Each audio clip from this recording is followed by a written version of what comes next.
This segment of Delmarva Life is brought to you by State Farm Insurance.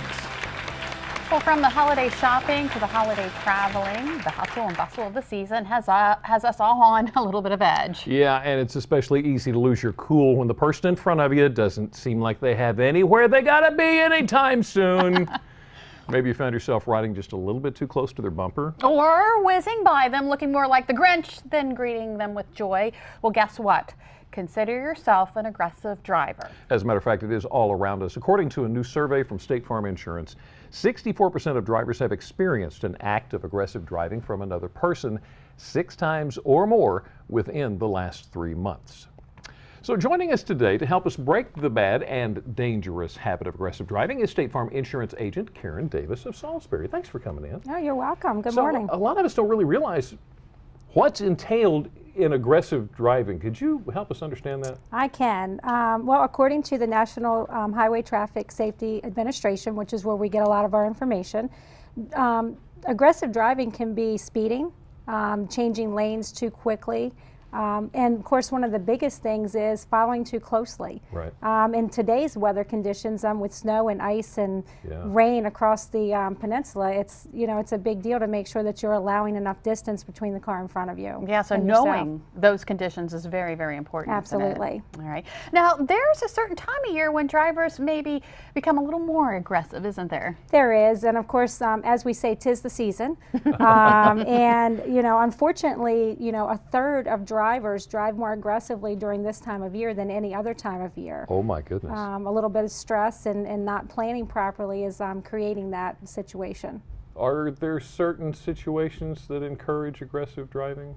There are some avoidable and some unavoidable situations. Traffic jams, road closures, which are things that you can't prepare for, and we'd say just take a deep breath and try to work through them. Right. But things that you can do, running late, make sure that you allow enough time.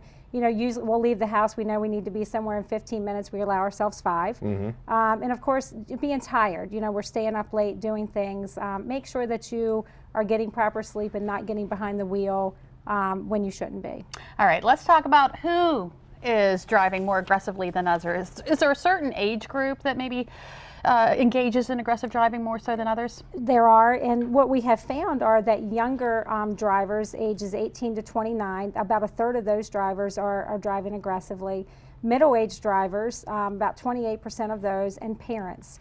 And we were talking about parents earlier. We don't know if it's because the kids are driving us crazy in the car, or it's just because we're pulled so thin that we're creating those unavoidable or those avoidable situations where we're running behind and that kind of thing. Right. But the jokes have run rampant for years. So which is it? Who's the most aggressive driver? Is it men or is it women? Jimmy, you know the answer to this. I do, but I didn't want to admit it. It's most certainly is men. 54% of men are more likely to drive aggressive, whereas only 9% of women are more likely to drive aggressive. All right, you heard that, Jimmy. Okay, I got it. Thank you. We have a problem. Let's find a solution. So what can we do to reduce aggressive driving? Well, really what we need to do is, like we talked about, understand the road conditions before you're going out. Create your attitude before you leave the house. Emotions and behavior are driving factors behind the aggressiveness. Avoid tailgating. Give yourself enough space to the car in front of you. If someone wants to pass, let them.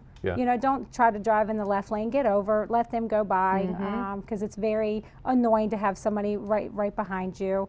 And I can't lay on the horn? No. Oh. I was going to say no New York driving here in Salisbury. The taxis are up there for a reason. Yeah. Let's leave the horn alone. You only use it in cases of emergency. Okay, if there's a deer. If there's a deer, you could blow the horn. So. Karen Davis, State Farm Insurance, thank you so much. You're Wonderful welcome. information this afternoon. And hopefully you find more peace and joy on our highways. And if you'd like to know more about the survey conducted by State Farm Insurance, or for more information on how you can stop aggressive driving, go to delmarvalife.com.